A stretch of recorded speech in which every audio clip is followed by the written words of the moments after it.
এক হৃদয় বিদাৰক ঘটনা, যিটো ঘটনা শুনিলে আপোনাৰো চকুলো বৈ আহিব। হোলীয়ে কাল হ'ল 4জন যুৱকৰ।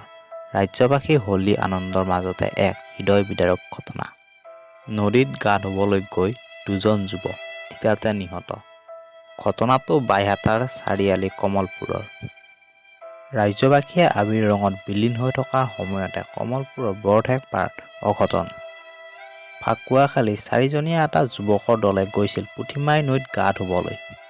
নদীত গা ধুই থাকোঁতে পানীৰ সোঁতত 2জন যুৱকৰ মৃত্যু হয়।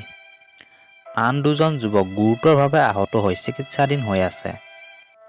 মৃত্যু যুৱক 2জন ক্ৰমে পাৰ্থপ্ৰতিম শৰ্মা আৰু আনজন কৌশিক শৰ্মা। এজনৰ বয়স 21 বছৰ আৰু আনজনৰ বয়স মাত্ৰ 19 বছৰ। অতি কম বয়সতে 2জন যুৱকে মৃত্যু আঁকোৱালি ল'লে। এতিয়া সমগ্ৰ অঞ্চলটো শোকাবহ সৃষ্টি হৈছে আৰু শেষত 2জনৰে বিদেশাত্মা চিৰশান্তি কামনাৰে নেদেখাজনৰ ওচৰত প্ৰাৰ্থনা জনাইছোঁ।